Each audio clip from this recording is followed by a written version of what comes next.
Hey everybody, what is going on? Hexlex here, got another Master Duel video for you. Today we're going to be looking at some more games with our Adamancipator deck. So, yep, I've been still having a whole lot of fun playing this deck. This is like one of the coolest Yu-Gi-Oh decks I've ever played, to be honest. I thoroughly enjoy it, and I have been playing it quite a bit off screen, or rather not recording. And as always, I like to save some of the better games that I have when I'm not recording to show you guys, and I got quite a few pretty good ones for you today. So, yep, I have not yet currently messed with the deck list. I do kind of, I don't know, I'm on the fence if I want to keep playing this build or test some other cards. I actually do have a couple of other cards I am going to test, so you may or may not be seeing some games coming up in the relatively near future with some changes to the build. But, you know, we'll go over that when the time comes. For now, like I said, I've been playing with this build still, and we'll go ahead and review the build. As always, if you want to find a more detailed deck profile or guide to show how this deck combos, maybe some sort of combo guide even, you can find those in the description below, as well as a list of all of the cards that are in the deck all typed out for you there.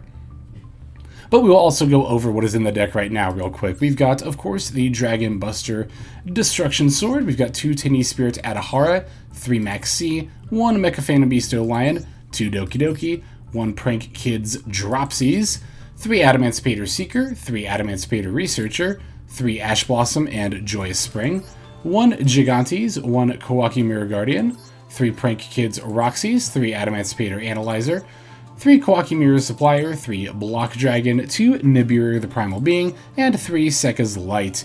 Down here in the extra deck, we've got a Herald of the Arclight, an Adamancipator Risen Rhapsite, 1 Borreload Savage Dragon, Adamancipator Risen Dragite, Gallant Granite, we've got Link Spider, 1 Prank Kids Meow Meow Moo, 1 Crystron Halqifibrax, 1 Nightmare Phoenix, 1 Prank Kids Dodo Doodle Doo, 1 IP Masquerena, 1 Union Carrier, 1 Nightmare Unicorn, 1 Apolesia, and 1 Access Code Talker.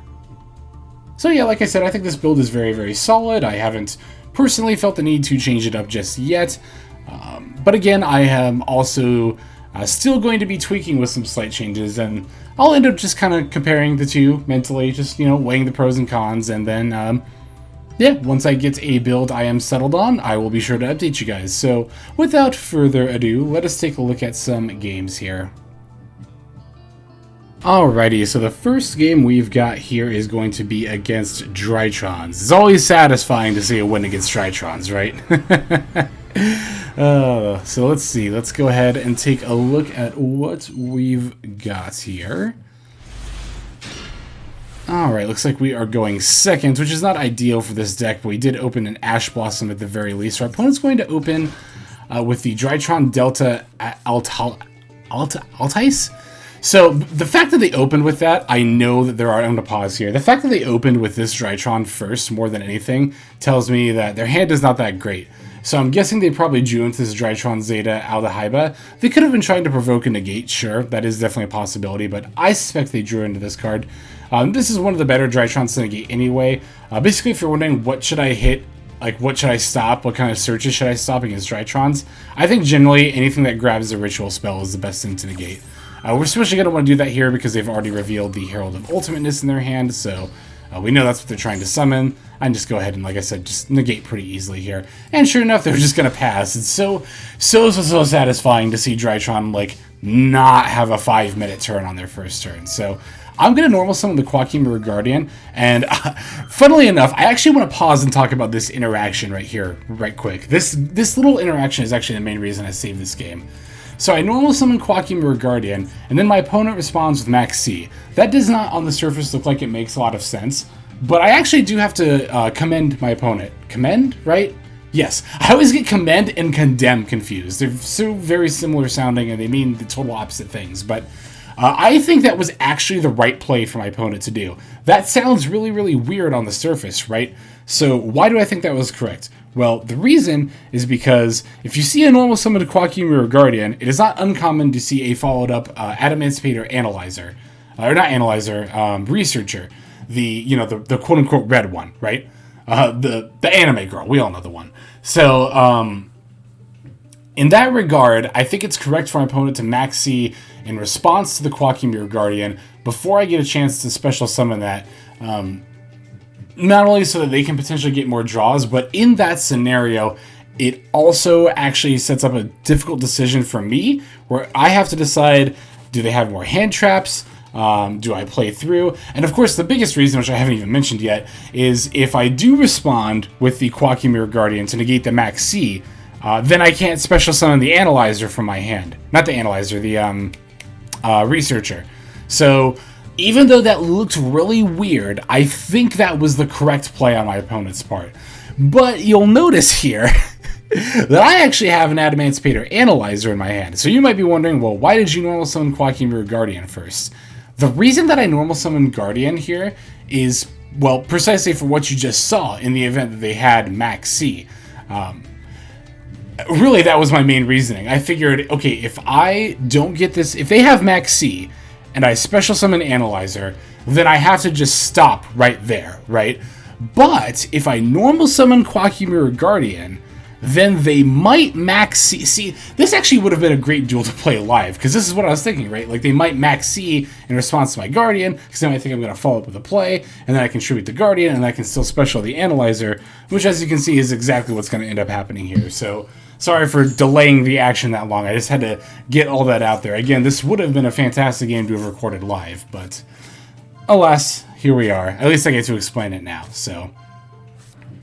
Yep, I'm going to special summon the Analyzer now that I have a clear board. I find a Roxy's off of it, and as we all know, that alone is like already enough for me to just completely go off here.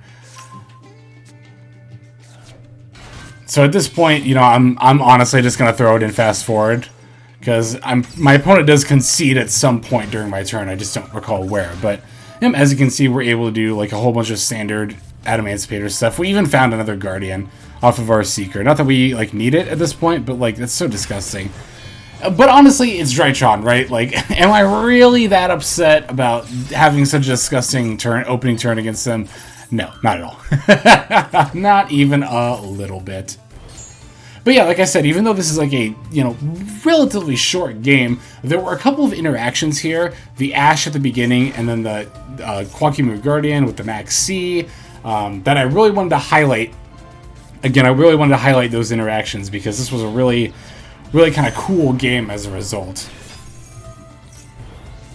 Okay, opponent. Yep, there we go. Okay, I was waiting for the concede. I was like, come on, at some point you gotta realize, like, you're just done. But yeah, cool. So there is that first game that I wanted to show to you guys. Let's go ahead and move on to the next one. Alrighty, next game we've got coming up here is going to be against the Phantom Knight deck. Let's see how we take them on.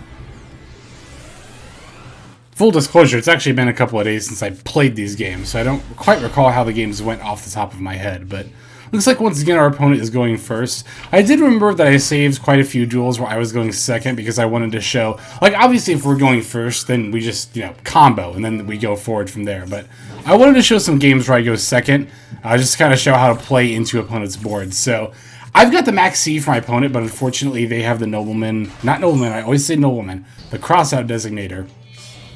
Also, I want to note that I should have activated Max C when my opponent normal summoned the Phantom Knights, because I should have figured a Silent Boots was coming down, but no, I didn't, for whatever reason, so it's not that big of a deal, though. You can see, though, even though our Max C got negated, our opponent doesn't have a whole lot of follow-up because they had to use a lot of their hand just to ensure their plays would go off, right? And we've got a really solid hand here. We've got Doki Doki, Researcher, and Seeker. So I'm not actually like super duper concerned as long as my opponent doesn't bring out good old Rongo Bongo, which I'm pretty sure they can't at this, or I was pretty sure they couldn't at this point. I still actually don't know if they could possibly do it at this point. I don't think so. Well, hang on, don't they need 2 level 3s and 2 level 4s, right? So there's the level 3s. This is a level 4. I guess I just needed one more level 4 monster, I think.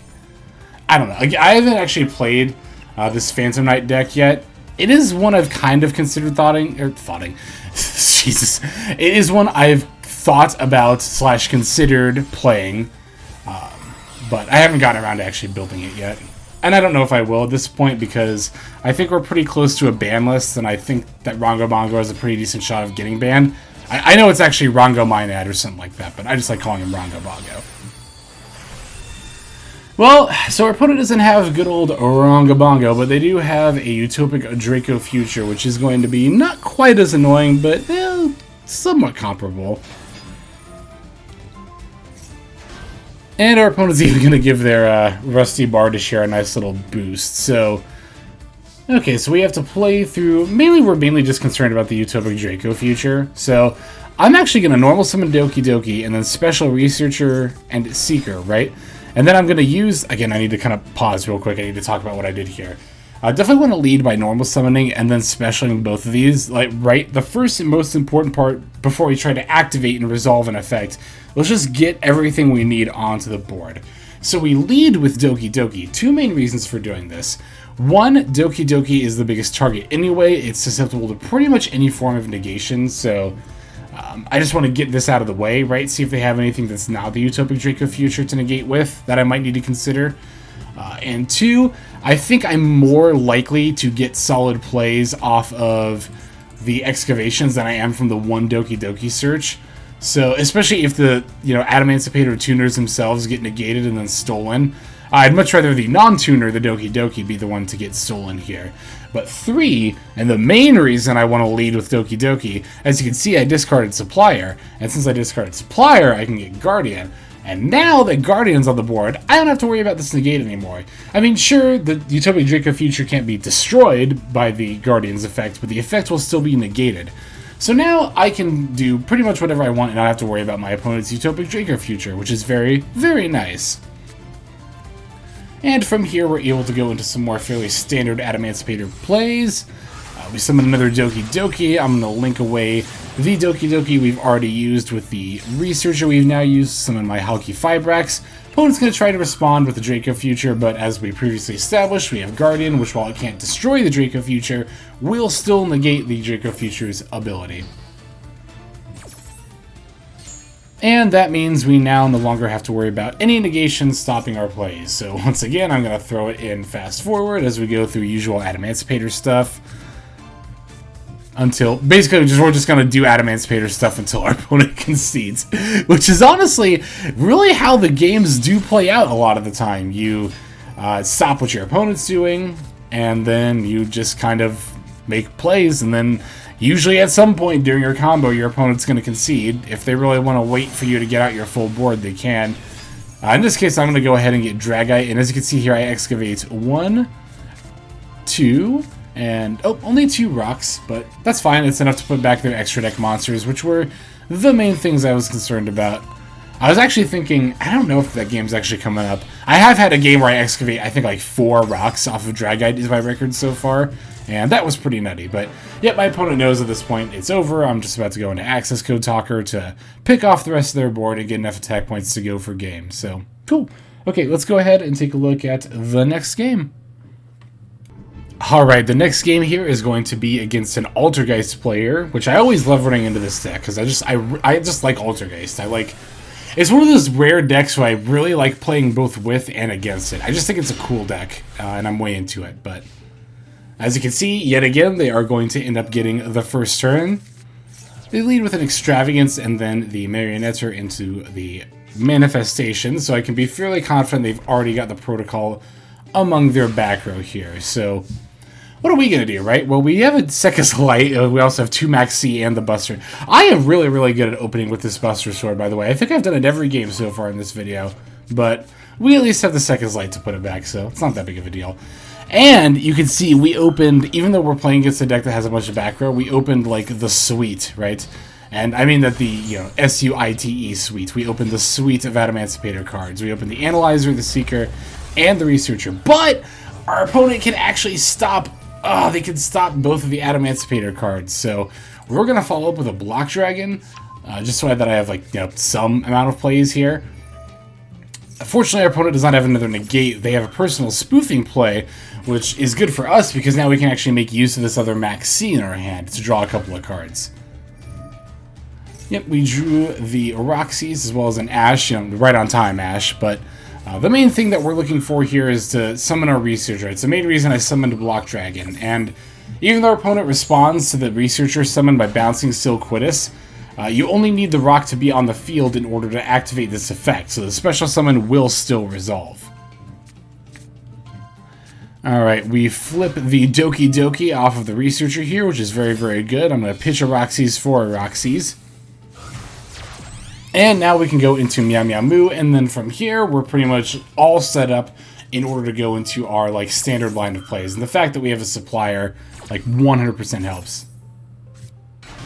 Yet again, I'm honestly just going to go ahead and throw this in fast forward, so that we can go ahead and get through the typical litany of Adamancipator plays here.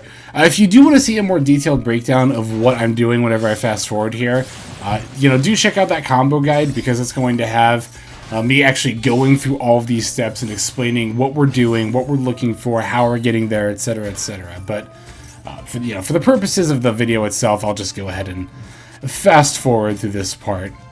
This is the quote-unquote boring part, even though I think it's still fun to, link all these cards together and figure out, okay, I need to go into this, this, and this. How do I get there? And yeah, as you can see, as is becoming a recurring theme with these going second games, as soon as I drop Access Code Talker, my opponent just realizes it's over. That is one caveat to going second as opposed to going first in this deck, right? In the step where, in the combo guide, at the step where you make a 3-material Appalachia, I think here going second, it's more often than not correct to just make Access Code instead. Especially if you know your opponent doesn't have any monster effects to respond with. It is still sometimes right to make Appalachia in a scenario like that if you think your opponent might have a lot of hand traps or has like a monster quick effect on the board you want to deal with. But I think generally speaking, it's like if you're going first, make Appalachia. If you're going second, make Access Code Talker. But okay, I've got one more game for you guys here. Let us take a look at it. Okay, so this last game is actually going to be against Weather Painters, which is the first time I've ever encountered this deck before. So that's kind of neat. This is actually also going to be a game that lasts more than 2 turns for a change. As you can see, we actually get the first turn here, but look at our opening hand. It's awful! We have to just pass. Like, we seriously can't do anything. Like, yeah, I could summon Roxy's and go for that whole line, but really that's just going to end me on a Link 3, which could only be Nightmare Unicorns, so yeah, I'm just going to go ahead and pass. Opponent begins with a Weather Snowy Canvas as well as a Dimensional Fissure. Yeah, I had to like stop and read all these different weather effects, and I do end up misplaying a little bit because again, I've never played against a weather deck before, so I'm like not really sure what they're all about, but it looks like, they're about the continuous spells and traps granting the Weather Painter monsters themselves additional effects. So, yeah, I'm just going to go ahead and normal summon Quackula Guardian here because I don't really have a whole lot else to do. I'll enter the battle phase, go ahead and attack. My opponent's going to get the, I believe it's the, no, not the rainbow, the Thunder Canvas. Here we go. Yep, they're able to banish their monster and then bounce mine back to my hand. I'd explain more what they're doing, but honestly, I don't really know off the top of my head. They're basically just setting up, all of their continuous effects. So, yeah, basically, their weather effect monsters have the effect to banish themselves, to destroy bounce one of my back rows with this, bounce one of my monsters with this, special summon a different weather monster from their deck with this, or add a weather monster from their deck with this. So, cool archetype. He also gets to run Dimensional Fissure, which is neat. Good anti-meta option here. So thanks to Sekka's Light, we actually do have an opportunity to make some plays for a change here. We're going to normal the Roxy's and then special the Researcher. I'll activate it. It fortunately resolves. So from this point on, I'm fairly confident in my ability to sort of play out of this, even if they do end up bouncing one of my monsters. They actually use the add effect, or sorry, the summon from deck effect here, which is why I'm able to ash the Weather Painter there. No, sorry, it was the add effect. So they changed with the special effects. My apologies. It's kind of hard to tell with weathers which effect they're activating. But, yep, I'm just going to go ahead and sync directly for Raptite here and activate that effect because I don't really have a whole lot of other options in order to climb into more plays. And I do want to ideally make either a Dragite or a Borreload if I can. Don't get a tuner like I'm hoping off of Raptite here. However, I do hit a supplier, which is able to enable me to go into the Gallant Granite. And now with Gallant Granite, I can add Block Dragon. And now that I actually had the Adamancipator Seeker, that's right. because I don't have emanuff cards to banish for Block Dragon. I'm just so used to, my brain is like Gallant Granite equals a Block Dragon. But here we were actually able to use the Gallant Granite to get that Adamancipator tuner I was looking for. So now we can go ahead and start making some plays here. However, I'm not going to Synchro right away. I'm first going to go into Halqifibrax, going for O-Lion, and then I'm going to Synchro. Well, I'll Synchro eventually. It looks like I'm actually setting up a Nightmare Unicorn here first. Ah, that's right. We need to spin the Dimensional Fissure back so that we can get the token off of the O-Lion. That's what I was doing there. Yeah, we're actually able to set up lethal this way because we can go for Dragite. O-Lion's going to leave behind the token, which we can turn into a Link Spider, which then we can turn Link Spider and Unicorn into Access Code Talker. And I think this is actually the game where I flip... no, it looks like it was only 3 rocks. But still, that's obviously more than good enough here. We can put back their monster as well as their 2 traps. Now their spells can't do anything by themselves. Yep, like I said, we summon the Link Spider and then link the Spider and the Nightmare Unicorn into a 5300 Access Code Talker, which with our 3000 attack Dragite is going to be more than enough to finish our opponent off here. Boom! Haha, nice. Yeah, I gotta love Access Code Talker. Like, seriously, probably my most summoned card in Master Duel across all decks, because, like, between Trizu and this deck and, Altergeist sometimes, and Sky Striker, like, I'm just ending so many games with Access Code Talker. It's a pretty nutty card, honestly. I don't think it's, worthy of getting banned or anything, but definitely a very powerful card. Alrighty, everyone, as always, as ever, I feel the need to thank you so very much for watching. I appreciate each and every view. If you're commenting and maybe even subscribing, that is even better. But honestly, as long as you're here for the ride, that is a-okay with me. Yeah, like I said, I'm looking to make some potential updates to this deck in the future, so do be on the lookout for that. You might be seeing an update for this deck that's trying out some new cards, or there might be a new definitive build. We'll cross that bridge whenever we get there. So yeah, that is going to do it for this video, though. As always, and Jesus, I find myself looping in these outros sometimes. Like, I just want to make sure you guys know that I'm appreciative, because I feel like that can often go, like, kind of under the radar with some other YouTube channels where they kind of just... I don't know. I'm not talking about anybody specific or anything, obviously, but, like, I don't know. I just see some YouTube channels and it's like, oh, this person never thanks their viewers. I don't know. That's just something I pick up on, so that's just something I want to make sure that I do for you guys. I just want to make sure that you're appreciated, because you really, really are. But, all right, enough of my gushing. This is Xlikes, signing out. Hope you have yourselves a fantastic day.